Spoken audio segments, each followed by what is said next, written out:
இது FM rainbow Puduvai 102.8 hello doctor. Hello doctor நிகழ்ச்சிக்கு நேயர்களை வரவேற்கும் நான் உங்கள் ஆர்ஜே பூஜா. ஸோ இன்றைய ஹலோ டாக்டர் நிகழ்ச்சியில் ஃபைப்ராய்ட்ஸ் பற்றிய விளக்கம் அளிக்கிறாங்க புதுச்சேரி ஜிப்மர் மருத்துவமனையின் மகப்பேறு மற்றும் மகளிர் மருத்துவத்துறையின் உதவி பேராசிரியர் டாக்டர் சுஜாதா வெங்கட்ராமன் அவர்கள் தான். ஸோ டாக்டர் கிட்ட ஃபைப்ராய்ட்ஸ் பற்றிய விளக்கம் தான் இன்னைக்கு நாம் பெற போகிறோம்.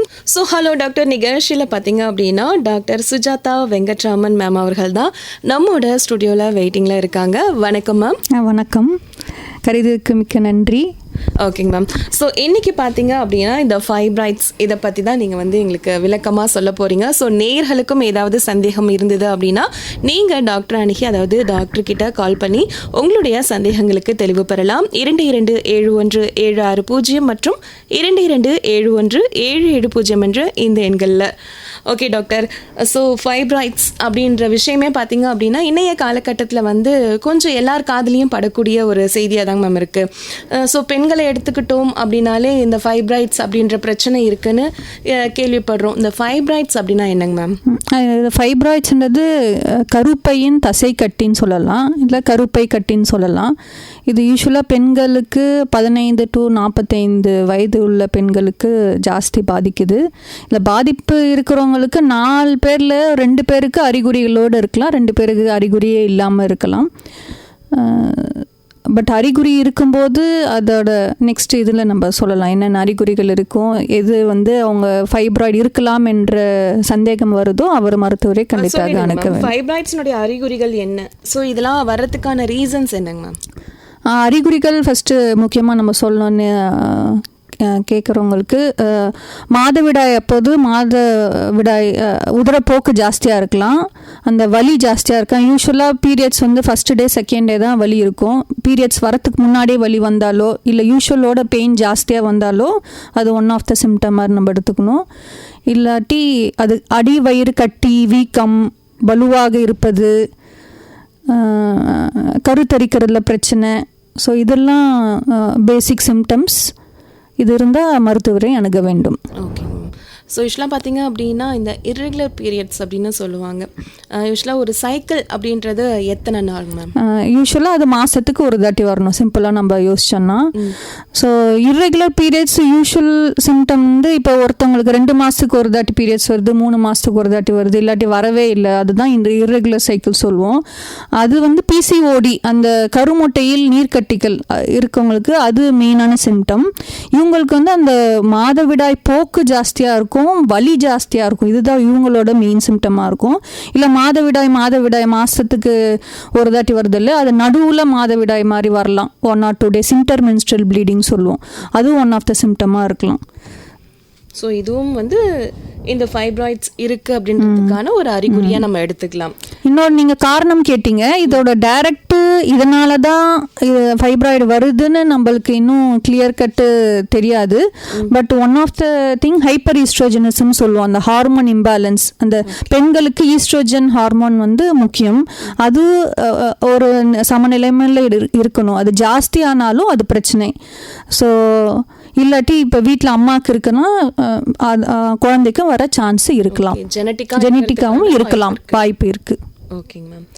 ஸோ இந்த ஃபைப்ராய்ட்ஸ் பார்த்தீங்க அப்படின்னா கருப்பையில் மட்டும்தான் ஏற்படுமா பெண்களுக்கு, இல்லை எந்த இடங்களில் ஏற்படும்? இல்லை, கருப்பையில் தான் மோஸ்ட்லி 99% கருப்பையில் தான் ஏற்படலாம். பட் ரேர் வெரைட்டிஸ்ன்னு சொல்லுவோம், அது வேறு அப்டமனில் அதை சுற்றி இருக்கிற இடத்துல வரலாம். பட் 99% கருப்பையில் தான் வரும் ஃபைப்ராய்ட். ஓகேங்க மேம். ஸோ இந்த ஃபைப்ராய்ட்ஸ் யாருக்காவது ஒருத்தவங்களுக்கு இருக்குது அப்படின்றத நம்ம எப்படி மேம் கண்டுபிடிக்கிறது? இப்போ அவங்க ரெகுலர் செக்கப்புக்கு போகிறாங்க. இப்போ நம்ம ஃபஸ்ட்டே சொல்லணும் இல்லையா, மாதவிடாய் போக்கு ஜாஸ்தியாக இருக்குது, இல்லை வலி ஜாஸ்தியாக இருக்குது, இல்லை அடிவயிறு கனமாக இருக்குது, வீக்கமாக இருக்குது, அவங்க தொட்டு பார்க்கும்போது ஏதோ கட்டி மாதிரி தெரியுது, அந்த மாதிரி அறிகுறிகள் இருக்கும்போது கண்டிப்பாக அவர் மருத்துவரை அணுக வேண்டும்.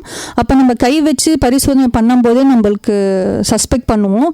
அதை கன்ஃபார்ம் பண்ணுறது அந்த அல்ட்ராசவுண்ட் ஸ்கேனு பண்ணும்போது நம்ம 100% இருக்குதா இல்லையான்னு கண்டிப்பாக கண்டுபிடிச்சிடலாம். அது இருந்தாலும் எங்கே இருக்குது, அவங்களுக்கு என்னெல்லாம் பிரச்சனை வருது, என்ன சைஸில் இருக்குதுன்னு பார்த்துட்டு அதுக்கேற்ற மாதிரி நம்ம ட்ரீட்மெண்ட் ஸ்டார்ட் பண்ணலாம். ஓகேங்க மேம். ஸ்கேன் பண்ணணும் அப்படின்னு சொல்லியிருந்தீங்க. ஸோ இப்போ ஒருத்தவங்களுக்கு பெயின் இருக்குது, அவங்களுக்கு ஒரு கட்டி மாதிரி இருக்குன்னு அப்படி அவங்க வந்து சந்தேகப்படுறாங்க அப்படின்னா இந்த ஸ்கேன் பண்ணணும்னா எந்த டைமில் டாக்டர் நம்ம வந்து கன்சல்ட் பண்ணணும்? இல்லை, ஃபஸ்ட்டு நம்மளுக்கு சந்தேகம் எதாவது பிரச்சனை, நம்ம நார்மல் மாதவிடாய் பிரச்சனைகள் எது நம்ம சொல்லியிருக்கோம், அதில் ஏதாச்சும் இருந்தாலோ, அந்த வயிறு வீக்கம், அடியில் கட்டி மாதிரி ஃபீலிங் இருந்தாலோ ஃபஸ்ட்டு செக்கப் பண்ணுறது நல்லது. நம்ம ஃபஸ்ட்டு மருத்துவர் கை வச்சு பார்ப்பாங்க, அதிலே நம்ம சஸ்பெக்ட் பண்ணால் அதுக்கு நெக்ஸ்ட்டாக ஸ்கேன் பண்ணுவோம். அது இப்போ தான் பண்ணணும்னு இல்லை, சாப்பிட்ட பிறகு பண்ணலாம், பீரியட்ஸ் அப்போ எப்போ வேணால் பண்ணலாம். ஸோ இந்த டே தான் போய் பண்ணிக்கணும்னு இல்லை, எந்த நாட்கள் வேணால் போய் பண்ணிக்கலாம் பரிசோதனை. சந்தேகப்பட்டாலே போதும், அதை நம்ம போய் இந்த டேஸில் தான் பண்ணணும், காலைல பண்ணணும், நைட் பண்ணணும், சாப்பிட்ட பிறகு பண்ணணும், எம்டி ஸ்டொமக்கில் பண்ணணும், எதுவுமே இல்லை, எப்போ வேணால் நம்ம பண்ணலாம். Okay ma'am. இந்த ஃபைப்ராய்ட்ஸ் அப்படின்றது வளரக்கூடியதாங்க மேம்? கண்டிப்பாக. அது நான் சொன்னல, ஒரு 100 பேரில் ஃபைப்ராய்டு இருக்குன்னா எல்லாருக்குமே பிரச்சனை வரணும்னு இல்லை, அதில் 50 பேருக்கு தான் வந்து பிரச்சனையாக வரலாம்.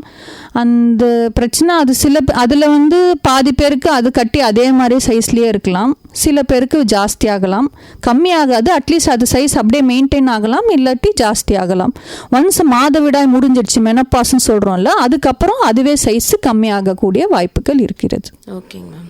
ஸோ இப்போ வளரக்கூடிய கட்டியாக இருந்தது, அது சைஸில் வந்து எக்ஸ்ட்ரா வளர்ந்துக்கிட்டே இருக்குது அப்படின்னா அந்த மாதிரியான சூழ்நிலையில் நம்ம என்ன மேம் பண்ணணும்?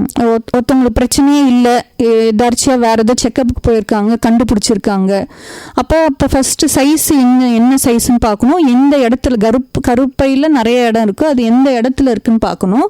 அது பேஸ்டு தான் நம்ம நெக்ஸ்ட் எப்போ செக்கப் வரணும் அவங்கன்னு நம்மளால் சொல்ல முடியும்.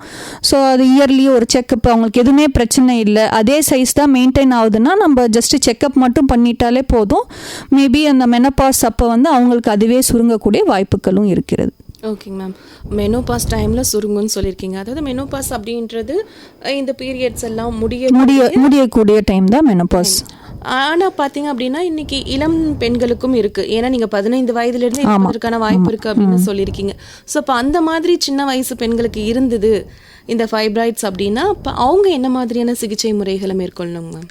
ஃபஸ்ட்டு நம்ம வந்து அந்த சைஸு யூஸ்வலாக ஒரு 8 சென்டிமீட்டர் கீழே இருக்குது, அந்த மாதிரி இருக்கும்போது ஃபஸ்ட்டு மெடிக்கல் மேனேஜ்மெண்ட் தான் சொல்லுவோம். ஸோ சிலருக்கு பிரச்சனையே இல்லைன்னா நம்ம எதுவுமே மாத்திரை ஸ்டார்ட் பண்ண மாட்டோம், ஜஸ்ட் அவங்கள அப்சர்வேஷனில் வச்சுப்போம். பிரச்சனை இருக்கக்கூடிய நபர்களுக்கு எந்த மாதிரி பிரச்சனைன்னு ஃபஸ்ட்டு பார்க்கணும். அந்த உதரப்போக்கு பிரச்சனையா, வலி பிரச்சனையான்னு அதுக்கேற்ற மாதிரி மாத்திரை கொடுப்போம். இல்லை சைஸ் தான் பெருசாக இருக்குன்னா அது சைஸ் கம்மியாக்கிறதுக்கு இல்லை வளராமல் இருக்கிறதுக்கு மாத்திரைகள் கொடுப்போம். ஸோ ஃபஸ்ட்டு வந்து மருந்து மூலயமா தான் ட்ரை பண்ணுவோம். இன்கேஸ் ரொம்ப பெருசாக இருக்குது கட்டின்னா தான் நெக்ஸ்ட் ஆப்ரேஷன் லெவலுக்கு போவோம். அது ஓகேங்க மேம். ஸோ அப்போ சின்ன வயசு பெண்களாக இருந்தாலும் அதனுடைய தன்மையை பொறுத்தது தான், அதோட தன்மை பொறுத்தது தான் வந்து அவங்களோட அறிகுறிகளும் அவ்வளோ அந்த சைஸோட பொறுத்து தான் நெக்ஸ்ட் ட்ரீட்மெண்ட் நம்ம டிசைட் பண்ண முடியும். ஓகேங்க மேம். ஸோ இப்போ ஒருத்தவங்களுக்கு ஃபைப்ராய்ட்ஸ் இருக்குது அப்படின்னா இதுக்கு முக்கிய ரீசன் பார்த்தீங்கன்னா உணவு முறையா இல்லை லைஃப் ஸ்டைல் சேஞ்சஸா, இதில் எதை வந்து நம்ம பெருவாரியான காரணமாக சொல்ல முடியும் மேம்? ஸோ அதுதான் நம்ம காரணம் வந்து இதனால தான் வருதுன்னு இன்னும் சயின்டிஃபிக்காக நம்ம நிறைய ஹைபாத்தசிஸ் தான் இருக்குதே தவிர இதுதான் 1:1:2ன்னு இது சொல்ல முடியல நம்மளால. பட் ஹைப்பர் ஈஸ்ட்ரோஜனிசம் சொன்னல, அந்த பெண்களுக்கான ஹார்மோன் ஜாஸ்தியாக இருக்கிறது, அது வந்து நம்மளால கண்ட்ரோல் பண்ண ஒரு சாத்தியம் இருக்குது. அதாவது லைஃப் ஸ்டைல் மாடிஃபிகேஷன் சொல்கிறோம் இல்லையா, ஹெல்த்தி ஆக்டிவிட்டீஸ், ஹெல்த்தி டயட், ஒரு ஹெல்த்தி பிஎம்ஐ சொல்லுவோம், உடல் பருமன் ஆகாமல் இருக்கிறது, ஆரோக்கியமான வாழ்முறை, ஆரோக்கியமான உணவு, வெஜிடபிள்ஸ், ஃப்ரூட்ஸ் நிறைய எடுத்துக்கணும். கொழுப்பு, இப்போ ஜங்க் ஃபுட்ஸ்லாம் சொல்லும்போது அதில் மெயின் பிரச்சனை வந்து அந்த ப்ரிசர்வேட்டிவ்ஸும் அது உள்ள கொழுப்புத்தன்மை ஜாஸ்தி ஃபுட் எடுக்கும்போது அந்த ஆட்டோமேட்டிக்காக அந்த ஈஸ்ட்ரோஜன் லெவல் வந்து ஜாஸ்தி ஆகுது. அதனால் சில பெண்களுக்கு அந்த ஃபைப்ராய்டு வரக்கூடிய சான்ஸ் இருக்கிற பெண்களுக்கு அது வரத்துக்கான பாசிபிலிட்டிஸ் ஜாஸ்தி ஆகிடுது. ஸோ அதோட கண்ட்ரோல் வந்து நம்ம ட்ரை பண்ணலாம். இது FM rainbow Puduvai 102.8 hello doctor. So இன்னைக்கு நம்ம ஷோவில் பார்த்தீங்க அப்படின்னா ஃபைப்ராய்ட்ஸ் பற்றிய விளக்கம் தான் டாக்டர் கொடுத்துக்கிட்டு இருக்காங்க. அதாவது புதுச்சேரி ஜிப்மர் மருத்துவமனையின் மகப்பேறு மற்றும் மகளிர் மருத்துவத்துறையின் உதவி பேராசிரியர் டாக்டர் சுஜாதா வெங்கட்ராமன் அவர்கள் தான். ஸோ டாக்டர், ஏற்கனவே பார்த்தீங்க அப்படின்னா இந்த ஃபைப்ராய்ட்ஸ்னால் என்ன, அது எப்படி உருவாகுது, அதனுடைய அறிகுறிகள் என்ன, அதற்கான காரணங்கள் என்ன அப்படின்னு நிறைய விஷயங்களை சொல்லிட்டீங்க. இந்த ஃபைப்ராய்ட் பிரச்சனை உள்ளவர்கள் பார்த்தீங்கன்னா கர்ப்பம் ஆகிறதுல ஏதாவது பிரச்சனை ஏற்படுமாங்க? பிரச்சனை ஏற்படலாம். முக்கால்வாசி அந்த பிரச்சனை இல்லாமல் கூட போகலாம். பட் ஃபைப்ராய்டால் வரக்கூடிய சாத்தியங்கள் இருக்குது. அதாவது இன்ஃபர்டிலிட்டி சொல்கிறேன் இல்லையா, மகப்பேறு இன்மை.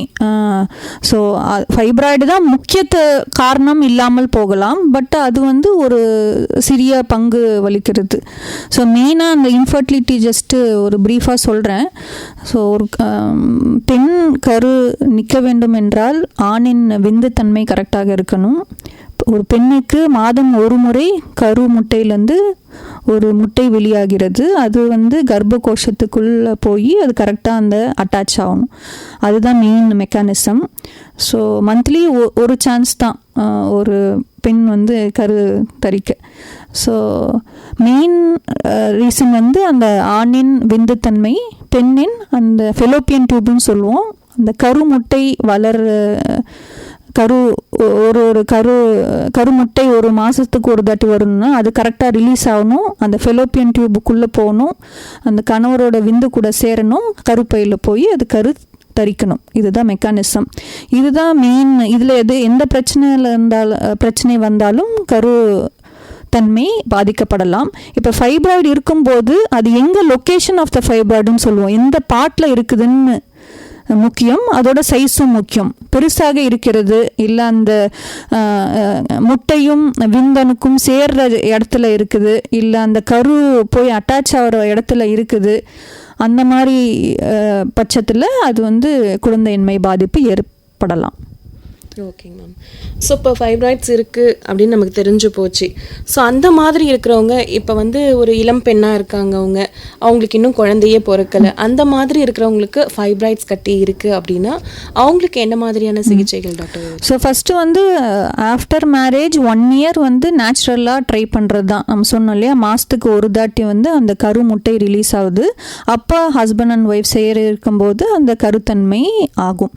ஸோ 1 இயர் வந்து யூஸ்வலாக அவங்க வந்து ரொம்ப டென்ஷன். ஸோ இப்போ நம்ம காலத்து மாமியார்கள் வந்து பக்கத்தில் விட்டு வரவங்க நெக்ஸ்ட் மந்த்தே நின்றுடுச்சா, இதுதான் மெயின் விஷயமா கேட்குறாங்க. அது வந்து அவங்களுக்கு இன்னும் ஸ்ட்ரெஸ்ஸு ஜாஸ்தி ஆகுது பெண்மணிகளுக்கு. ஸோ ஃபஸ்ட்டு அந்த மாதிரி ரொம்ப ப்ரெஷர் கொடுக்கக்கூடாது. அவங்களோட டைம் அவங்களுக்கு கொடுக்கணும். ஸோ ஃபஸ்ட்டு 1 இயர் வந்து வரவே வேண்டாம். இன்கேஸ் பெண்ணுடைய வயது வந்து 35க்கு மேல் இருக்குது, இல்லை அவங்களுக்கு முன்னாடி ஏதோ பிரச்சனை இருக்குன்னா மட்டும்தான் ஒரு 6 மாதத்தில் ட்ரை பண்ணிவிட்டு மருத்துவரை அணுகலாம். இல்லாட்டி இளம் பெண்கள் எதுவும் பிரச்சனை இல்லை அவங்க தெரிஞ்சுன்னா அட்லீஸ்ட் 1 இயர் வந்து husband and wife they have to live together. அதுக்கப்புறம் கரு உண்டாகலைன்னா கண்டிப்பாக டாக்டர் வந்து பரிசோதனைக்கலாம். ஸோ ஃபஸ்ட்டு வந்து அந்த ஹஸ்பண்ட் விந்து டெஸ்ட்டு தான் முக்கியம். அதுக்கப்புறம் பெண்ணின் அதுதான் அந்த முட்டை மாதம் வெளில வருதான்ற ஒரு செக்கப்பு, அந்த டியூப் நல்லா இருக்குதான்னு செக்கப்பு, அந்த கர்ப்ப கோஷம் எப்படி இருக்குது. ஸோ இதோட பேசிக் டெஸ்ட் பண்ணும்போது அந்த ஃபைப்ராய்டு அது தான் சொன்னோம்ல எங்கே இருக்குது, அதோட சைஸ் எப்படி இருக்குது பார்த்துட்டு தான் நம்ம வந்து இது மட்டுமே காரணம் என்றால் அதுக்குரிய ட்ரீட்மெண்ட் கொடுக்கணும். பட் மோஸ்ட்லி இது வந்து ஒன் ஆஃப் த ரீசன் தான் இருக்கும். இதுவே மெயின் ரீசனாக இருக்கணும்னு கூட தேவையில்லை. ஓகேங்க மேம். ஸோ இது வந்து ஒரு முக்கியமான காரணமாக அமைஞ்சு போச்சு ஏதோ ஒருத்தவங்களுக்கு ஒரு பட்சத்தில். ஸோ அப்போ அந்த மாதிரி இருக்கிறவங்களுக்கு என்ன சிகிச்சை முறைகள் டாக்டர்? ஸோ அது வந்து இது அந்த கட்டி சைஸ் ரொம்ப பெருசாக இருக்குது, இல்லை கரெக்டாக அந்த கரு தங்குற இடத்துல இருக்குது, வேறு எந்த செக்கப் பண்ணிவிட்டு வேறு எதுலேயும் பிரச்சனை இல்லை, இதுதான் மெயின் பிரச்சனை நம்ம கண்டுபிடிக்கும்போது அந்த கட்டியை மட்டும் எடுக்க ட்ரை பண்ணுவோம். ஸோ கர்ப்ப கோஷம் எடுக்கணும்னு அவசியம் இல்லை, அந்த கட்டி மட்டும் எடுத்துட்டு நெக்ஸ்ட்டு என்ன மேனேஜ்மெண்ட்டோ அப்படி பண்ணலாம். யூட்ரஸ் எடுக்கணும்னு அவசியம் இல்லை, அந்த கட்டி மட்டும் எடுத்துட்டு, அதுவும் இப்போ நவீன காலத்தில் வெறும் லேப்ரோஸ்கோப்பி மூலியமாகவே நம்ம அந்த கட்டியை மட்டும் எடுத்துட்டு நெக்ஸ்ட் அவங்க ட்ரீட்மெண்ட்டுக்கு போகலாம். ஓகேங்க டாக்டர். லேப்ரோஸ்கோப்பி அப்படின்னு சொல்லியிருந்தீங்க. இப்போ இது எல்லா அரசு மருத்துவமனைகள்லையுமே செய்கிறாங்களா? எல்லா அரசு மருத்துவமனையிலும் மோஸ்ட்லி இருக்குது இப்போது. ஸோ அது நெக்ஸ்ட் அதே தான். ஒன்று வந்து ஹிஸ்ட்ரோஸ்கோப்பின்னு சொல்லுவோம், அது அடி வழியாக பண்ணுறது. ஒன்று லேப்ரோஸ்கோப்பி அந்த அப்டாமன் வழியாக பண்ணுறது. ஸோ இந்த ஃபைப்ராய்டு எங்கே இருக்குன்னு பொறுத்துட்டு நம்ம எந்த மூலயமா பண்ணுறது எப்படி பண்ணுறதுன்னு டிசைட் பண்ணணும். ஓகேங்க டாக்டர். ஸோ இப்போ ஃபைப்ராய்ட் கட்டி இருக்குது அவங்களுக்கு, அறுவை சிகிச்சையின் மூலமாக அந்த கட்டியை வந்து அகற்றிட்டாங்க அப்படின்னா அவங்க வந்து குழந்தைக்கு ட்ரை பண்ணுறாங்க அப்படின்னா எப்போங்க டாக்டர் ட்ரை பண்ணலாம் மறுபடியும்? ஸோ யூஸ்வலாக சர்ஜரி பண்ணி ஒரு 3 to 6 months நம்ம ரெஸ்ட் கொடுப்போம். அந்த ஹீலிங் ப்ராசஸ் சொல்லுவோம் இல்லையா, எந்த ஒரு காயமானாலும் அதுக்கு ஒன்று அந்த ஹீலிங்க்கு வந்து நமக்கு டைம் கொடுக்கணும். அந்த ஒரு 3 to 6 months டைம் கொடுத்துட்டு நெக்ஸ்ட்டு அவங்க ப்ரெக்னென்சிக்கான ட்ரீட்மெண்ட் தாராளமாக ஸ்டார்ட் பண்ணலாம். ஓகேங்க மேம். ஸோ அந்த மாதிரி இப்போ கர்ப்பமாக ஒருத்தவங்க இருக்காங்க, கர்ப்பத்துக்கு முன்னாடியே வந்து ஃபைப்ராய்ட்ஸ் இருக்குது அப்படின்னு கண்டுபிடிச்சிட்டாங்கன்னா எந்த ஒரு சிக்கலுமே இல்லை, அறுவை சிகிச்சையின் மூலமாக நீங்கள் சொல்கிற மாதிரி அதை வந்து சரி செஞ்சிடலாம், அதுக்கப்புறம் வந்து கன்சீவ் ஆகிறதுல பிரச்சனை இருக்காது. ஆனால் ஒருத்தவங்க கர்ப்பம் தரிச்சிட்டாங்க, ஆனால் அவங்களுக்கு பார்த்தீங்க அப்படின்னா இந்த ஃபைப்ராய்ட்ஸ் இருக்குது அப்படின்னா அந்த மாதிரியான சூழ்நிலையில் வந்து அந்த ஃபைப்ராய்ட்ஸ் குழந்தைய பாதிக்குமா, கருவில் இருக்கக்கூடிய குழந்தைய பாதிக்குமாங்க மேம்? எதுவுமே பிரச்சனை இல்லைன்னு சொல்லிவிட முடியாது. நம்ம அது any surgery has its own risk, any treatment has its own risk. But அவங்களுக்கு அதுதான் பண்ணி ஆகணும்னு சொன்னால் நம்ம அது பண்ணிவிட்டு நெக்ஸ்ட்டுக்கான ட்ரீட்மெண்ட்டு நம்ம எடுத்து தான் ஆகணும். பட் நிறைய பேர் எதுவுமே ட்ரீட்மெண்ட் இல்லாமல் கன்சீவ் ஆகிருக்காங்க, அதை தான் சொல்ல வரேன் திரும்பவும். ஸோ அதுதான் ஒரு மெயின் பிரச்சனைன்னு நம்ம எடுத்து நம்ம ஃபஸ்ட்டு பண்ணவே மாட்டோம். நாங்கள் மற்றது எல்லாமே நார்மலாக இருக்குது, அப்பையும் கருத்தரிக்கலை, இது மட்டும்தான் மெயின் காரணம்னா மட்டும்தான் நம்ம அதை எடுக்கணுமான்னு அந்த ஒரு முடிவு எடுக்கணும். செகண்ட் பாயிண்ட் வந்து அவங்க அதுதான் ஒரு சின்ன கட்டி இருக்குது, அது எதுவுமே பிரச்சனை இல்லைன்னா அவங்களே நார்மலாக கன்சீவ் ஆகலாம். ப்ரெக்னென்சி டைமில் அவங்களுக்கு அந்த ஃபஸ்ட்டு 3 months ப்ளீடிங் ஆக சான்ஸ் இருக்குது, அபார்ஷன் ஆக சான்ஸ் இருக்குது. குறைமாத பிரசவம், அதாவது யூஸ்வலாக ஒரு 9 மாதம் முடிஞ்சு தானே வலி வரணும், அவங்களுக்கு வந்து 7-8 மாதத்தில் வலி வரலாம், அப்போ கூட ப்ளீடிங் ஆகலாம். அந்த நஞ்சு கொடின்னு சொல்லுவோம் பிளசண்டான், அது வந்து அந்த ஃபைப்ராய்டு மேலே இருந்துச்சுன்னா அதனால் பிரச்சனைகள் வரலாம். அந்த ஃபைப்ராய்டு சைஸு பெருசாகலாம். ஒரு ப்ரெக்னென்சிக்கு முன்னாடி ஒரு 5 சென்டிமீட்டர் இருந்ததுன்னா அது வளரக்கூடிய வாய்ப்புகள் இருக்குது ஃபைப்ராய்டு அந்த ப்ரெக்னென்சி அப்போது. ஃபைப்ராய்டில் வர வலி ஜாஸ்தியாக வரலாம் ப்ரெக்னென்சியில். பட் அது எல்லாமே நம்ம வந்து மெடிசன்ஸ் மூலமாக க்யூர் பண்ணலாம். ஸோ யூஸ்வலாக ப்ரெக்னென்சி அப்போது ஃபைப்ராய்டுக்குன்னு சர்ஜரி பண்ணுறது பண்ண மாட்டோம். யூஸ்வலாக மருந்து மூலயமாவே அது வந்து கண்ட்ரோல் பண்ணிவிட்டு டெலிவரிக்கு அப்புறம் அதுவே கொஞ்சம் சைஸு கம்மியாகிறதுக்கு வாய்ப்புகள் ஜாஸ்தி இருக்குது. இப்போ கர்ப்ப காலங்கள்லையும் பார்த்தீங்க அப்படின்னா அந்த ஃபைப்ராய்ட்ஸ்க்கு வந்து மருந்து மாத்திரைகளை உட்கொள்ள முடியுமாங்க டாக்டர்? அதுக்கு ப்ரெக்னென்சியில் கொடுக்குற அந்த வலி கம்மியாகிற மாத்திரை மட்டும்தான், எல்லா மாத்திரையும் நம்ம கொடுக்க முடியாது. ப்ரெக்னென்சி அப்போ அவங்களுக்கு ஃபஸ்ட்டு பிரச்சனை வருதா, அந்த பிரச்சனைக்கான எக்ஸாக்ட்டுக்கு என்னென்ன பிரச்சனையோ அது கம்மி பண்ணாமல் செலக்டிவ் மருந்து மட்டும்தான் கொடுக்க முடியும், எல்லாரும் கொடுக்க முடியாது. பட் ஃபைப்ராய்டு வந்து குழந்தைக்கு ஊனம் அந்த மாதிரி காஸ் பண்ணாது, இந்த ப்ளீடிங் அந்த மாதிரி காஸ் பண்ணலாமே தவிர குழந்தையோட வளர்ச்சியையே மோஸ்ட்லி அஃபெக்ட் பண்ணாது. ஸோ இந்த ஃபைப்ராய்ட் உடல் உறுப்பு கோளாறு குழந்தைக்கு அந்த மாதிரிலாம் காஸ் பண்ணாது. அந்த வளர்ச்சி வேணால் கொஞ்சம் கம்மி பண்ணலாம், பட் மோஸ்ட்லி அவங்க நார்மல் கூட ட்ரை பண்ணுறதுக்கு நிறைய சான்ஸ் இருக்குது. அது ஃபைப்ராய்டு எங்கே இருக்குது, அது குழந்தை வர பாதையில் இல்லைன்னா மோஸ்ட்லி நார்மல் டெலிவரி கூட சான்சஸ் நிறைய இருக்குது. ஓகேங்க மேம். ஸோ ஃபைப்ராய்டு வந்து எங்கே வேணாலும் இருக்கலாம் அப்படின்னு சொன்னீங்க. அப்போ யூட்ரஸில் எந்தெந்த மாதிரியான இடங்களில் டாக்டர் இருக்கும்? இது அந்த யூட்ரஸில் கேவிட்டின்னு சொல்லுவோம், அந்த உள்புறமாக இருக்கலாம் ஃபைப்ராய்டு, இல்லை இன்ட்ராமியூரல் சொல்லுவோம், அது வந்து அந்த தசையில் இருக்கலாம், இல்லாட்டி வெளிப்புறமாக இருக்கலாம். ஸோ அந்த லொக்கேஷன் பொறுத்து தான் அவங்களோட பிரச்சனைகளும் இருக்கும். அந்த வெளிப்புறமாக இருக்கிற கட்டிகள் வந்து ஜஸ்ட்டு அடிவயிறு வீக்கம், பலு, இல்லை தொட்டு பார்த்தா கட்டி மாதிரி தெரியுறது, அதெல்லாம் அந்த வெளிப்புற ஃபைப்ராய்டுகள். ஸோ உள்ள கேவிட்டியில் இருக்கிறது வந்து அந்த ப்ளீடிங் சொன்னோம் இல்லையா, ப்ளீடிங் ஜாஸ்தி போகிறது, வலி வர்றது, அந்த பீரியட்ஸ்க்கு நடுவில் கொஞ்சம் ப்ளீடிங் ஆகிறது, அந்த இல்லாட்டி ஏதாவது சதை மாதிரி வெளில வர்றது, அதெல்லாம் அந்த கேவிட்டிக்குள்ளே இருக்க ஃபைப்ராய்டு. இது நடுவில் இருக்க தசையில் இருக்க ஃபைப்ராய்டு வந்து யூஸ்வலாக அதே தான், பெயின், இல்லை ரொம்ப கருப்பை சைஸ் பெருசாக இருந்துச்சுன்னா அடிவயிறு கனம், வீக்கம், இல்லை உதரப்போக்கில் ஃப்ளோ ஜாஸ்தி ஆகுறது, அதுதான் மெயின். ஓகேங்க மேம். இப்போ நிறைய பேர் பார்த்தீங்க அப்படின்னா இப்போ டாக்டர் எனக்கு வந்து பிசிஓடி இருக்குன்னு சொல்லியிருக்காங்க, இது ஃபைப்ராய்ட் சொல்கிறீங்க இல்லையா, இப்போ இது ரெண்டுமே ஒன்றா அப்படின்னு குழப்பிப்பாங்க. இது ரெண்டுமே ஒன்றாங்க டாக்டர்? இல்லை, பிசிஓடின்றது டோட்டலி டிஃப்ரெண்ட்டு. அது வந்து அந்த கருமுட்டையில் அந்த நிறைய நீர்க்கட்டிகள் இருக்கிறது, அண்ட் மெயினாக அந்த எண்டோக்ரைன் நார்மாலிட்டி, அந்த ஹார்மோன் இம்பேலன்ஸ் வந்து ரொம்ப ஜாஸ்தியாக இருக்கும். இந்த ஃபைப்ராய்டுன்றது டிஃப்ரெண்ட், இது எக்ஸ்ட்ரா ஒரு க்ரோத் ஆஃப் ஒரு நார்மல் டிஷ்யூ. அந்த தசையில் வந்து அது ஒரு நார்மல் தசை ஜாஸ்தியாக வருது, அதுதான் ஃபைப்ராய்டு. ஃபைப்ராய்டுக்கு வந்து உறவினர்கள் நிறையா இருக்காங்க. அடினோமயோசிஸ்ன்னு சொல்லுவோம். இந்த கர்ப்ப கோஷமே தடிமனாக ஆகிறது. எண்டோமெட்ரியோசிஸ் சொல்கிறோம். அது வந்து மாதம் வர மாதவிடாய் அந்த இரத்த கசிவு அந்த கருமுட்டையிலேயே அந்த இரத்த கசிவு ஆகலாம். அது எண்டோமெட்ரோசிஸ். அவங்களுக்கு ரொம்ப வலி தான் ஜாஸ்தியாக இருக்கும். இது இவங்கெல்லாம் ஃபைப்ராய்டோட உறவினர்கள். ஸோ ஒன்று இருந்தால் அது இன்னொன்று வரத்துக்கும் சான்ஸ் இருக்குது. ஸோ அது பிரச்சனைகள் ஜாஸ்தி ஆக ஆக அதோட அறிகுறிகளும் ஜாஸ்தி ஆகலாம். ஓகேங்க மேம். ஸோ இன்றைய காலகட்டத்தில் பார்த்திங்கன்னா இந்த ஒபிசிட்டி அப்படின்ற பிரச்சனையும் வந்து கண்டிப்பாக அதிகமாக இருக்குது அப்படின்னு தான் சொல்லணும். ஸோ இந்த ஒபிஸாக இருக்காங்க அப்படின்னா அவங்களுக்கு இந்த ஃபைப்ராய்ட்ஸ் வருவதற்கான வாய்ப்பு எந்த அளவு கூடுதலாக இருக்குங்க டாக்டர்? Good question. பிகாஸ் அந்த காலத்தில் எல்லாம் வீட்டு வெளியில் தான் பசங்க விளையாடிட்டு இருப்பாங்க. இப்போ வீட்டு வெளியில் பசங்களே பார்க்க முடியாது. எல்லாம் உள்ளே உட்காந்து மொபைல் பார்க்குறது, டிவி பார்க்குறது, கம்ப்யூட்டர் பார்க்குறது. ஸோ அந்த லைஃப் நினைக்கிறேன் அட்லீஸ்ட் ஒரு ½ an hour walking a day, you keep your self active. அந்த செடென்ட்ரி லைஃப்லேருந்து வெளில வந்து நம்மளை எப்படி ஆக்டிவாக வச்சுக்கணும், நம்ம பிளான் பண்ணி வச்சுக்கணும். ஒரு நாளைக்கு இவ்வளோ நேரம் தான் நம்ம உட்காரணும், இவ்வளோ நேரம் ஆக்டிவாக இருக்கணும். ப்ளஸ் அந்த ஹெல்த்தி டயட் லோக்கலி அவைலபிள். நீங்கள் போய் ரொம்ப காசு கொடுத்து அந்த அப்ராட் வெஜிடபிள்ஸ் ஃப்ரூட்ஸ் தான் வாங்கணும்னு இல்லை. அந்த லோக்கலாக விளையிற காய்கறிகள், பழங்கள், ப்ளஸ் உங்களுக்கு சாப்பிட்ணும் 100% சாப்பிட வேணாம். ஒரு 80% உங்கள் வயிறு நிரம்புதுன்னால நிறுத்திக்கலாம். ஸோ அந்த 80% of the intake is more than enough for healthy living. So ஏன்னா அந்த பருமன் ஒன்ஸ் வந்துருச்சுன்னா அந்த ஒபிசிட்டி இருக்கவங்களுக்கு தான் கேட்டால் அவங்களுக்கு தெரியும் எவ்வளோ கஷ்டமாக இருக்குது வெயிட் கம்மி பண்ணுறதுக்குன்னு. அவங்க ரொம்ப எஃபர்ட் போடுவாங்க, பட் கம்மி பண்ணுறது ரொம்ப கஷ்டமாக இருக்குது. So better prevention is better than cure.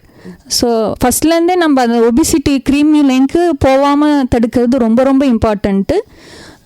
Plus ஏன்னா ஒபிசிட்டின்னு ஒன்ஸ் வந்துருச்சுன்னா அந்த ஹீஸ்ட்ரோஜன் லெவல், ஹைப்பர் ஈஸ்ட்ரோஜனிசம் சொல்கிறோம் இல்லையா, அது வந்து ஆட்டோமேட்டிக்காக அது அந்த ஹைப்பர் ஈஸ்ட்ரோஜனிசம் வரும்போது இந்த ஃபைப்ராய்டு, எண்டோமெட்ரோசிஸ், அடினோமயோசிஸ் எந்த கண்டிஷன் வரத்துக்கும் வாய்ப்புகள் இருக்கின்றன.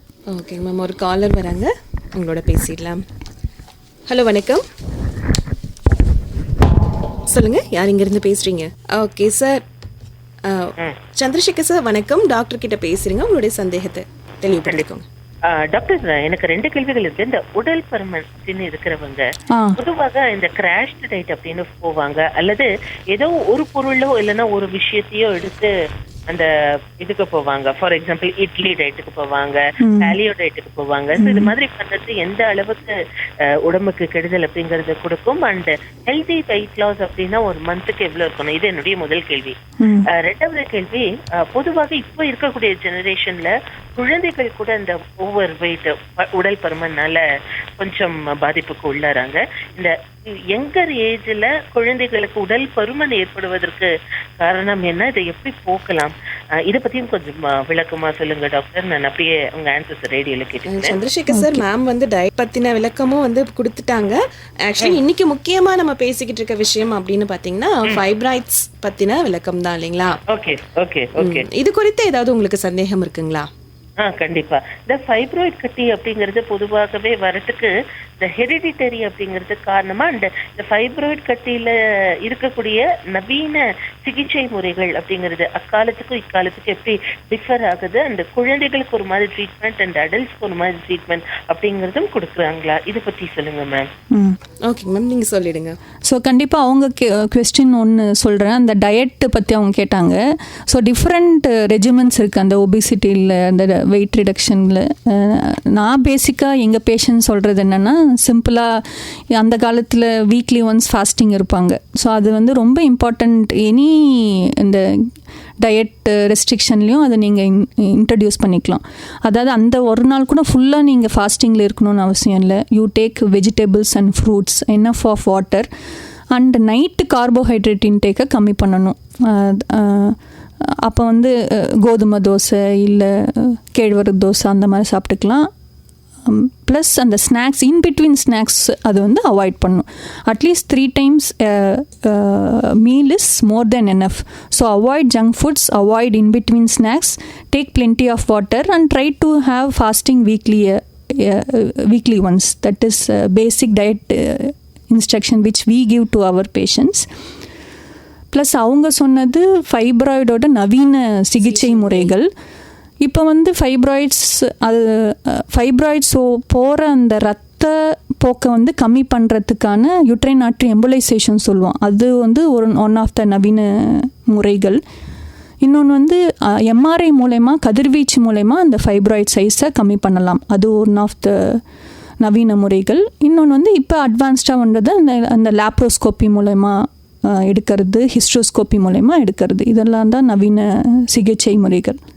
Welcome back to the show. இது ஹலோ டாக்டர். இன்னைக்கு நம்ம ஷோவில் பார்த்தீங்க அப்படின்னா ஃபைப்ராய்ட்ஸ் பற்றின விளக்கங்களை தான் கொடுத்துட்ருக்காங்க மகப்பேறு மற்றும் மகளிர் மருத்துவத்துறையின் உதவி பேராசிரியர் டாக்டர் சுஜாதா வெங்கட்ராமன் அவர்கள் தான். டாக்டர், இந்த ஃபைப்ராய்ட்ஸ் அப்படின்னு சொன்ன உடனே மக்களுக்கு இருக்கக்கூடிய ஒரு பெரிய சந்தேகம் இந்த கேன்சர் அப்படின்னு சொல்லியிருந்தேன்.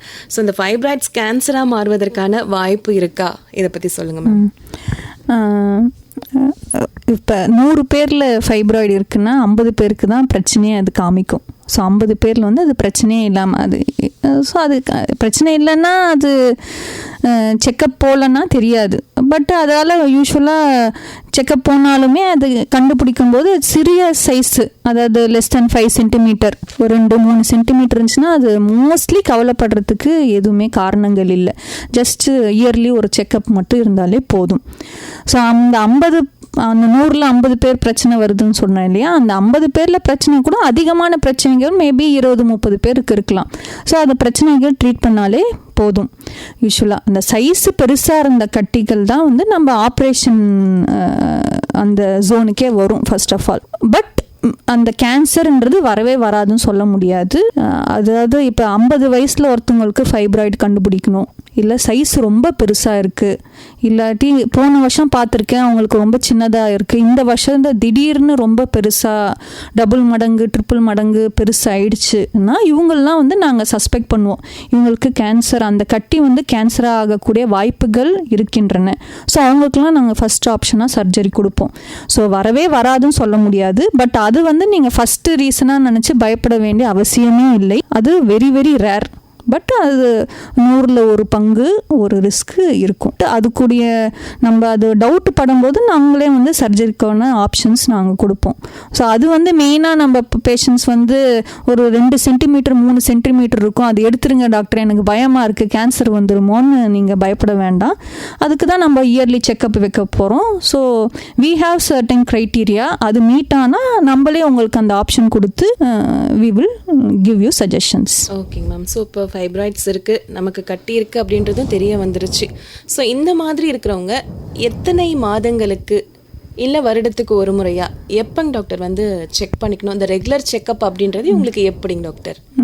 ஸோ யூஸ்வலாக இப்போ நம்மளுக்கு வந்து இப்போ சர்வைக்கல் கேன்சர் வந்து one of the main cancer in the women. அதுக்கு வந்து நாங்கள் அட்லீஸ்ட் ஒன்ஸ் இன் 3 இயர்ஸ் வந்து இந்த பேப்ஸ்மியர் பரிசோதனைக்கு கண்டிப்பாக வரணும்னு சொல்கிறோம். ஸோ அப்போ வந்து நம்ம ஃபுல் பரிசோதனை செய்வோம். அப்போ பேப்ஸ்மியருக்குன்னு இல்லாமல் நம்ம வயிறும் தொட்டு பார்க்குறோம், அதில் இருந்தால் சந்தேகம் இருந்தால் அப்போ ஸ்கேனுக்கும் பண்ணுவோம். அப்போ இந்த மாதிரி கட்டிகள் வந்து கண்டுபிடிக்கப்படும். இப்போ கட்டி இருக்குது அவங்களுக்கு எதுவுமே பிரச்சனை இல்லைன்னா அட்லீஸ்ட் ஒன்ஸ் இன் இயர் வந்து நம்ம ஒரு தாட்டி பரிசோதனை பண்ணிவிட்டு அந்த அல்ட்ராசவுண்ட் ஸ்கேன் பண்ணால் அந்த சைஸ் அப்படியே இருந்துச்சுன்னா நம்ம அது ஒன்ஸ் இன் 2 இயர்ஸ் கூட அப்புறமா slowly we can reduce how frequent they have to come. அது ஒன்ஸ் அவங்க மெனோபாஸ் ஆயிடுச்சுன்னா அதோட வளர்ச்சி அடைய அந்த ஃபைப்ராய்டு வளரக்கூடிய சான்ஸ் மிக மிக மிக கடுமை. ஸோ அதுக்கப்புறம் நம்ம டைம் பண்ணிக்கலாம். ரொம்ப அக்கேஷனால once in a while they can come for a check. இப்போ மெனோபாஸ் ஒருத்தவங்களுக்கு வந்து நடந்துடுச்சு, ஆனால் அவங்களுக்கு ஃபைப்ராய்ட் கட்டி இருக்குது, அதனால பிரச்சனையும் இருக்குது அப்படின்றப்ப அவங்களுடைய யூட்ரஸை வந்து ரிமூவ் பண்ணிடுவீங்களா டாக்டர்? அது இப்போ ஒரு 45 இயர்ஸ் ஆயிடுச்சு அவங்களுக்கு, அதனால பிரச்சனை இருக்குது, கட்டி சைஸும் பெருசாக இருக்குன்னா அந்த கர்ப்பகோஷமே எடுக்கிற ஆப்ஷன் தான் ஃபஸ்ட்டு கொடுப்போம் அவங்களுக்கு.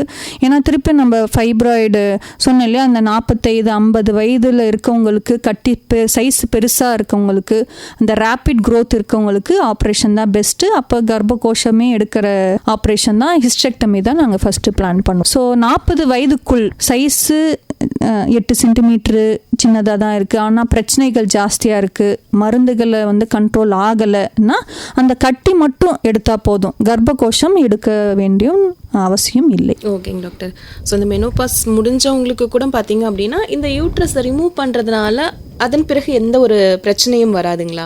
அதுக்கும் இந்த ஃபைப்ராய்ட்ஸ்க்கும் எதுவும் சம்மந்தம் இல்லை, ஆனால் அந்த கர்ப்பப்பையை நம்ம ரிமூவ் பண்ணுறதுனால வேற ஏதாவது பிரச்சனைகள் ஏற்படுமாங்க டாக்டர்? இல்லை, கர்ப்பப்பை ரிமூவ் பண்ணும்போது அந்த கருமுட்டை வந்து ஒரு ஏஜ் வரைக்கும் நம்ம கருமுட்டை எடுக்கணும்னு அவசியம் இல்லை. ஒரு ஏஜுக்கு அப்புறம் நம்ம கர்ப்பகோஷம் எடுக்கும்போது கருமுட்டையும் ஒரு 50 வயசில் ஒருத்தவங்களுக்கு ஹிஸ்டெக்டமி பண்ணுறோன்னா அப்போ அந்த கருமுட்டையும் எடுப்போம். அப்போ அந்த கருமுட்டையிலேருந்து கொஞ்சம் வர அந்த ஹார்மோனல் லெவல் கம்மியாக இருந்தாலும் அவங்களுக்கு அந்த ஆஸ்டியோபோரோசிஸ், ஹார்ட் ப்ராப்ளம் வர சான்ஸ் இருக்கும். பட் அது வந்து அந்த 50 இயர்ஸ்க்கு மேலே அந்த நார்மல் ஃபங்க்ஷனிங் ஆஃப் த ஓவரியே ரொம்ப கம்மியாயிடும். அதனால் அந்த சர்ஜரி மூலயமா வர பாதிப்புகள் கம்மி தான். ஸோ இந்த ஃபைப்ராய்ட்ஸ் வச்சுக்கிட்டு நம்ம பிரச்சனைகளோட இருக்கிறத விட இது ரிமூவ் பண்ணுறதுக்கு அப்புறம் வரக்கூடிய பிரச்சனைகள் கொஞ்சம் கம்மியாக தான் இருக்கும்ன்றதுனால கண்டிப்பாக டாக்டர்ஸ் வந்து இதை ப்ரிஃபர் பண்ணிடுவாங்க. கண்டிப்பாக. ஓகேங்க மேம். ஸோ இந்த சிகிச்சை எடுத்துக்கிறாங்க நிறைய பேர். நீங்கள் சொன்னீங்க இப்போ ஃபைப்ராய்ட்ஸ் வந்துருச்சு அப்படின்னா சிகிச்சை நிறைய இருக்குது, மருந்து மாத்திரைகள் நாங்கள் கொடுக்குறோம் அப்படின்னு சொல்லிட்டு. ஸோ அந்த மருந்து மாத்திரைகளை சாப்பிட்டு ஒருத்தவங்களுக்கு கம்மியாயிடுச்சு, எனக்கு ஃபைப்ராய்ட்ஸ் வந்து கம்மியாயிடுச்சு, அந்த கட்டி கம்மியாயிடுச்சு அப்படின்றவங்களுக்கு மறுபடியும் இது வருவதற்கான வாய்ப்பு இருக்குங்களா? அது முக்கியமான குவெஸ்டின். ஸோ ஒருத்தவங்களுக்கு அந்த தன்மை இருக்கும்போது நம்ம ட்ரீட்மெண்ட் கொடுத்தா அந்த சைஸு கொஞ்சம் கம்மியாக்கலாம், அதுலேருந்து வர பாதிப்புகளை கம்மியாக்கலாம். பட் ஒன்ஸ் ட்ரீட்மெண்ட் கொடுத்து முடியும் போது திருப்பி வரக்கூடிய வாய்ப்புகள் இருக்கின்றன. பட் எல்லாருக்கும் வரணும்னு அவசியம் இல்லை. மெஜாரிட்டி அந்த ட்ரீட்மெண்ட்லேயே சரியாகலாம், இல்லை அந்த சைஸ் அதே மாதிரி மெயின்டைன் ஆகலாம். சிலருக்கு வந்து அந்த ட்ரீட்மெண்ட் முடிஞ்ச பிறகு திருப்பி வரத்துக்கு சான்ஸ் இருக்குது. ஸோ அதே மாதிரி பார்த்தீங்கன்னா அந்த ஃபைப்ராய்ட்ஸ்னால இருக்கிற ஒருத்தவங்களுக்கு வந்து பார்த்தீங்கன்னா அவங்க கன்சீவ் ஆகிடுறாங்க, குழந்தையும் வந்து நல்லபடியாக வளர்ச்சி இருக்குது, நீங்கள் செக் பண்ணிடுறீங்க. ஸோ அந்த மாதிரி இருக்கிற ஒருத்தவங்களுக்கு இந்த நார்மல் டெலிவரியில் ஏதாவது சிக்கல் ஏற்படுமான்னு கொஞ்சம் சொல்லுங்கள் ma'am. Welcome back to the show. இது ஹலோ டாக்டர். இன்னைக்கு நம்ம ஷோவில் பார்த்தீங்கன்னா ஃபைப்ராய்ட்ஸ் பற்றிய விளக்கம் தான் புதுச்சேரி ஜிப்மர் மருத்துவமனையின் மகப்பேறு மற்றும் மகளிர் மருத்துவத்துறையின் உதவி பேராசிரியர் டாக்டர் சுஜாதா வெங்கட்ராமன் அவர்கள் கொடுத்துக்கிட்டு இருக்காங்க. ஸோ இந்த ஃபைப்ராய்ட்ஸ் குறித்து உங்களுக்கு ஏதாவது சந்தேகம் இருந்தது அப்படின்னா நீங்கள் தொடர்பு கொண்டு தெளிவு பெறலாம். 227176 மற்றும் 22717770 என்ற இந்த எண்களில். மேம் ஏற்கனவே பார்த்தீங்க அப்படின்னா இந்த ஃபைப்ராய்ட்ஸ் உள்ள ஒருத்தவங்களுக்கு நார்மல் டெலிவரி பண்ண முடியுமா அப்படின்னு கேட்டிருந்தேன். ஸோ அதுக்கு கொஞ்சம் விளக்கம் சொல்லுங்களேன். ஸோ ஃபைப்ராய்ட்ஸ் இருக்கவங்க நார்மல் டெலிவரி கண்டிப்பாக ட்ரை பண்ணலாம். சில காரணங்களால் அந்த ஃபைப்ராய்டு சைஸ் வந்து பெருசாக இருக்குது, அதுவும் கீழே அந்த குழந்தை வர பாதையில் இருக்குது என்ற மெம்பர்ஸ்க்கு மட்டும்தான் சிசேரியன் நாங்கள் நினைப்போம். ப்ளஸ் ஸோ கண்டிப்பாக வந்து மெஜாரிட்டி நார்மல் டெலிவரி ட்ரை பண்ணலாம். டெலிவரி அப்போ ப்ராசஸில் சில டைம் அந்த இன்ஸ்ட்ருமெண்டல் டெலிவரி, அந்த ஆயுதம் போட்டு எடுக்கிற தன்மை ஜாஸ்தியாக இருக்கலாம், இல்லை டெலிவரிக்கு அப்புறம் உதரப்போக்கு ஜாஸ்தியாக இருக்கலாம், அந்த நஞ்சு கோடி செப்பரேஷனில் பிரச்சனை வரலாம். ஸோ பிரச்சனையே இல்லைன்னு சொல்ல முடியாது. அந்த பிரச்சனை வந்து நார்மல் டெலிவரி ஆனாலும் இருக்கும், அந்த சிசேரியன் ஆனாலும் இருக்கும். பட் நார்மல் டெலிவரி கண்டிப்பாக பண்ணலாம். Majority of the patients are delivered vaginally and normally. So இப்போ வந்து நமக்கு ஃபைப்ராய்ட்ஸ் இருக்குது அப்படின்னு தெரிஞ்சிருச்சு, அதனுடைய சைஸ் பார்த்திங்க அப்படின்னா சின்னதாக இருக்குது அப்படின்னு மருத்துவர்கள் சொல்லிட்டாங்க. ஸோ இந்த மாதிரி இருக்கக்கூடிய ஒரு பேஷண்ட்டுக்கு மருந்துகளை தவிர்த்து என்ன மாதிரியான விஷயங்கள்லாம் அவங்க ஃபாலோ பண்ணினா இல்லை இது குறையறதுக்கான வாய்ப்பு இருக்குங்க மேம்? ஸோ ஜென்ரலாகவே நம்ம ஃபர்ஸ்ட்லேருந்து சொல்லிட்டு இருக்கிறது அதுதான், healthy life style, healthy food, healthy diet, you keep your self active. So ஆக்டிவாக இருக்கவங்களுக்கு என்ன டிசீஸ் ஆனாலும் வர வாய்ப்புகள் வந்து கம்மி தான். A person who is very active and who is normal BMI, ஈஸியாக பார்த்தீங்கன்னா ஒரு விரலுக்கேற்ற வீக்கம் சொல்லுவோம்ல, அந்த ஹைட்டு ஒரு 150 சென்டிமீட்டர் ஹைட் இருக்காங்கன்னா -100 பண்ணிக்கோங்க, 50 kg வெயிட்டு, அவ்வளோதான். சிம்பிளாக ஞாபகம் வச்சுக்கலாம். ஸோ அந்த ஹைட்டுக்கு அந்த வெயிட் கரெக்டாக இருந்தால் போதும் நம்மளுக்கு. ப்ளஸ் அவங்க வந்து இந்த ஃபைப்ராய்டு யூஸ்வலாக சொன்னால மோஸ்ட் காமன் சிம்டம் வந்து அந்த உதரப்போக்கு ஜாஸ்தி ஆகிறது தான். ஸோ அவங்க அந்த அயன் ரிச் ஃபுட்டுன்னு சொல்லுவோம், பேரிச்சை பழம், உளுந்த திராட்சை, அத்திப்பழம், முருங்கைக்கீரை, கீரை வகைகள், அந்த red colour vegetables, fruits. So iron சக்தி உள்ள பொருட்கள் சாப்பிடும்போது அந்த ரத்த அளவு நல்லா இருக்கும். ஸோ உதரப்போக்கு கொஞ்சம் ஜாஸ்தியாக இருக்கும் போதும் அந்த அனீமியா போகாமல் அவங்க சமநிலைமையில் இருக்கலாம். எக்ஸசைஸ், யோகா, இதை பற்றி சொல்லுங்க மேம். யோகா எக்ஸசைஸ் வந்து it is not only for fibroid, for any healthy human being that is essential component. So basic எக்ஸசைஸ்னா just walking 30 minutes a day. A simple yoga for 10 to 15 minutes will calm your mind also, your body also. You can be healthy and energetic. Okay, எல்லாருமே வந்து அவங்களுடைய life ஸ்டைலையும் மாற்றிக்க வேண்டியதாக தான் இருக்குது இன்றைய காலகட்டத்தில். ஸோ லைஃப் ஸ்டைலை சீராக வச்சுக்கிட்டு சீரான உணவு முறைகள், பழங்கள், காய்கறிகளை வந்து சாப்பிட வேண்டும் அப்படின்னு சொல்கிறீங்க. ஸோ அது அந்த மாதிரி இருந்தால் தான் நம்ம கொடுக்குற மருந்துகளும் எஃபெக்டிவாக ஆக்ட் ஆகும், எல்லாமே கண்ட்ரோலில் வச்சுக்கலாம். ஓகேங்க மேம். ஸோ இந்த ஃபைப்ராய்டுக்கு பார்த்தீங்கன்னா ஓப்பனாக பண்ணுற சிகிச்சை முறை இல்லை லேப்ரோஸ்கோப்பி, இதில் ரொம்ப பெஸ்ட்டுன்னா எதங்க மேம் சொல்லலாம்? இல்லை, அது வந்து ஒரு பேஷண்ட்டோட உடல் தன்மை, அவங்களோட உடல் பருமன், என்னென்ன மற்ற பிரச்சனைகள் இருக்கிறது. ஸோ லேப்ரோஸ்கோப்பி என்ன ஆப்ரேஷனுமே அதுக்குரிய சைடு எஃபெக்ட்ஸ் இருக்கும் இல்லையா. சில பேஷண்ட்டுக்கு வந்து அந்த லேப்ரோஸ்கோப்பி ப்ரொசீஜர் நம்மளால் பண்ணவே முடியாது, அப்போ ஓப்பன் தான் நம்ம பண்ண முடியும். சில பேஷண்ட் யங்காக இருக்காங்க, தின்னாக இருக்காங்க, அவங்களுக்கு வேறு எதுவும் ஹார்ட் ப்ராப்ளம் இல்லை, லங் ப்ராப்ளம் இல்லைன்னா அப்போ வந்து லேப்ரோஸ்கோப்பி தான் பெஸ்ட்டு. ஸோ அது வந்து ஒரு பேஷண்ட்டு கூட டிஃபர் ஆகும், அவங்களுக்கு எது பெஸ்ட்டோ அதுதான் நம்மளால் சஜஸ்ட் பண்ண முடியும். ஸோ இப்போ ஃபைப்ராய்ட்ஸ் உள்ளவங்களுக்கு வந்து எல்லாருக்குமே வந்து யூட்ரஸ் ரிமூவ் பண்ணணும் அப்படின்றது அவசியம் இல்லை? கண்டிப்பாக அவசியம் இல்லை. ஸோ சொன்ன மாதிரி ஃபர்ஸ்ட் ஆஃப் ஆல் சைஸு தான். அது சைஸ் வந்து சின்னதாக இருந்தால் நம்ம மருந்துகள் மூலியமாக தான் ட்ரை பண்ண போகிறோம் ட்ரீட்மெண்ட். அது சைஸ் பெருசாக இருக்குது, 40 வயசுக்குள்ளே தான் இருக்காங்கன்னா வெறும் கட்டி மட்டும் எடுத்தால் போதும், கர்ப்பகோஷத்தை எடுக்கணும்னு அவசியமே இல்லை. கட்டி எடுத்தால் நெக்ஸ்ட் கொஸ்டின்ஸ்க்கு வந்து கட்டி எடுத்தால் டாக்டர் திரும்ப வரவே வராதான்னு சொல்லுவாங்க. ஸோ ஒன்ஸ் அந்த தன்மை இருக்கவங்களுக்கு வரவே வராதுன்னு சொல்ல முடியாது, பட் வர வாய்ப்புகள் கம்மி. சொன்ன மாதிரி இப்போ ஒரு 45 இயர்ஸில் அவங்க வந்து மாதவிடாய் அந்த மெனோபாஸ் ஸ்டேட்டஸ்க்கு வந்துடுவாங்க. அதுக்கப்புறம் திரும்ப அந்த கட்டி வர சான்சஸ் வந்து ரொம்ப ரொம்ப கம்மி, பட் வராதுன்னு சொல்ல முடியாது. ஸோ இது வந்து மரபணு காரணங்களாலும் வரும், ஜெனட்டிக்ஸ்னாலையும் ஜெனட்டிக்ஸ் வரலாம். ஸோ அந்த ஃபேமிலியில் இருந்தால் வர சான்ஸ் இருக்கலாம். கண்டிப்பாக வரும்னு சொல்ல முடியாது, பட் இருக்கலாம். பாட்டிக்கோ இப்போ அம்மாவுக்கோ இருக்கு அப்படின்னா வராமல் தடுக்கிறதுக்குன்னு ட்ரீட்மெண்ட் இல்லை, ஜஸ்ட் early செக்கப்பு, அந்த பேசிக் சொல்கிறோம்ல 3 years ஒன்ஸ் பேப்ஸ்மியர், அப்போ அந்த மாதிரி செக்கப்ஸ், ரொட்டீன் செக்கப் பண்ணால் நம்ம கண்டுபிடிச்சோன்னா அட்லீஸ்ட் அதுக்கு ஏற்ற மாதிரி நெக்ஸ்ட் இயர்லியா ஒன்ஸ் இன் 3 years நம்ம டிசைட் பண்ணி they can be under surveillance. So வீட்டில் யாருக்காவது ஒருத்தவங்களுக்கு இருக்குன்னு எல்லா சிகிச்சை முறைகளையுமே பார்த்தீங்க அப்படின்னா வீட்டில் யாருக்காவது ஒருத்தவங்களுக்கு இருந்தது ஒரு விஷயம் அப்படின்னா நம்ம முன்கூட்டியே வந்து அந்த சிகிச்சைக்கு முன்னாடியே வந்து நம்மளை பாதுகாத்துக்கிறது ரொம்ப ரொம்ப அவசியமாக தான் இருக்கு. இன்னைக்கு நம்ம ஷோவில் பார்த்தீங்கன்னா ஃபைப்ராய்ட்ஸ் பற்றிய விளக்கம் தான் டாக்டர் கொடுத்துக்கிட்டு இருக்காங்க. ஸோ நிகழ்ச்சியோடைய கிட்டத்தட்ட நிறைவு பகுதிக்கு வந்தாச்சு அப்படின்னே சொல்லலாம். மேம், நிறைய கொஷினுக்கு பார்த்தீங்க அப்படின்னா ரொம்பவே விளக்கமாக சொல்லியிருந்தீங்க. ஸோ இதில் இன்னும் ஒரு சிக்கலான ஒரு விஷயம் பார்த்தீங்க அப்படின்னா இந்த வயிற்று வலியும் உதிரப்போக்கும் தான் வந்து முக்கிய காரணம் அப்படின்னு சொல்லியிருந்தீங்க இந்த ஃபைப்ராய்ட்ஸ்க்கு.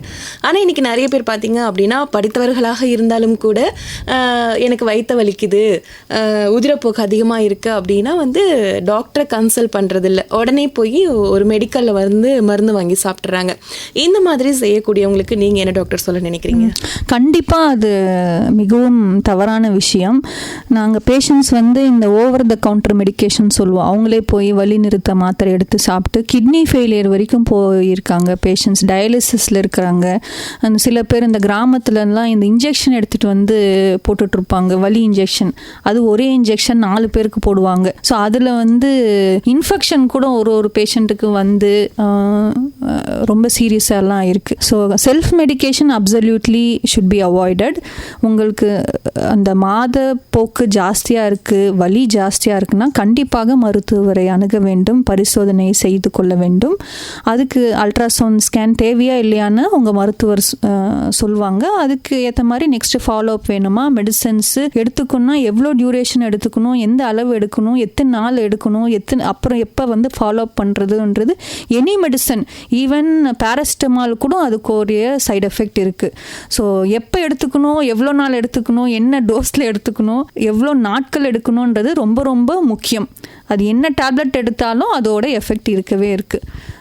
ஸோ மருத்துவரை அணுகாமல் எந்த டேப்லெட்டையும் எடுக்க வேண்டாம். அது ஃபஸ்ட்டு பாயிண்ட்டு. ஸோ ஒன்ஸ் கண்டுபிடிச்சிட்டாங்களா அதே யோசித்து ரொம்ப கவலையும் பட வேண்டாம். ஏன்னா ட்ரீட்மெண்ட் வந்து அந்த மெனோபாஸ் ஆகும்போது அதுவே சரியாகிற சான்ஸும் இருக்குது. ஃபைப்ராய்டு கட்டிகள் உங்களுக்கு பிரச்சனையே இல்லை, ஃபைப்ராய்டு சைஸ் கண்டுபிடிச்சிருக்காங்கன்னா அதை பார்த்து பயப்பட வேண்டாம். ஜஸ்ட்டு இயர்லி ஒன்ஸ் செக்கப் பண்ணாலே போதும். பிரச்சனை இருக்குன்னா அதுக்கு ஒன்று ட்ரீட்மெண்ட் கொடுத்துட்டு அதுக்கு நெக்ஸ்ட்டு எப்படி செக்கப்போ அது கரெக்டாக வந்தால் அதிலே சரியாயிடும். சர்ஜரின்னு சொல்லியிருக்காங்கன்னா ஸோ சர்ஜரியும் பெஸ்ட் அவுட்கம் தான். ஸோ அந்த ஆப்ஷன் வந்து நம்ம எந்த பேஷண்ட்டுக்குன்னு கொஞ்சம் யோசிச்சு தான் அவங்க சர்ஜரி வேண்டுமா இல்லை மெடிசன்லேயே சரியாகலாமா டிசைட் பண்ணிவிட்டு சர்ஜரின்னா ஸோ நெக்ஸ்ட் அந்த கட்டி மட்டுமே எடுக்கலாம். இல்லை ஒரு ஏஜுக்கு அப்புறம் இல்லை சைஸ் பெருசாக இருக்குது வேறு எதாவது அசோசியேட்டட் பிரச்சனைங்க இருக்குன்னா தான் நம்ம கர்ப்பகோஷமே எடுக்கணுமான்ற ஒரு சூழ்நிலை வரும். ஸோ அது வந்து அப்போ நெக்ஸ்ட்டு அது ஓப்பனா இல்லை லாப்ரோஸ்கோபி மூலயமான்னு அது டாக்டர் டிசைட் பண்ணுவாங்க. அவங்க அது வந்து அவங்க இண்டிவிஜுவலைஸ்டு ட்ரீட்மெண்ட் மேனேஜ்மெண்ட் தான். ஸோ நெக்ஸ்ட்டு ஒன்ஸ் நம்ம அந்த கட்டி மட்டுமே எடுத்தாலும் நெக்ஸ்ட்டு வராமல் இருக்காது சொல்ல முடியாது, பட் வர சான்ஸ் ரொம்ப கடுமை தான். நெக்ஸ்ட்டு பேசிக் டயட் என்னன்னா அதான் healthy diet. Any high cholesterol rich ஃபுட்டை வந்து அவாய்ட் பண்ணணும். Iron rich and vitamin C rich foods வந்து எடுத்துக்கணும் and have a healthy life style. ஓகேங்க மேம். சன்பாத் அப்படின்றதும் இன்றைய காலகட்டத்தில் ரொம்ப ரொம்ப முக்கியமாக இருக்குது.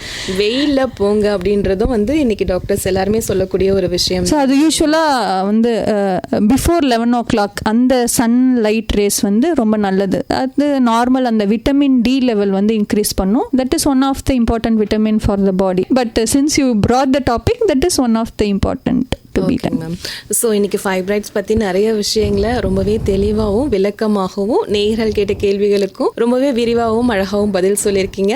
நிலையத்துக்கு வந்து எங்களுடைய ஷோவில் வந்து இவ்வளோ விளக்கம் கொடுத்தவங்களுக்கு நிலையத்தின் சார்பாக நன்றி டாக்டர். உங்களுக்கு மிக்க நன்றி.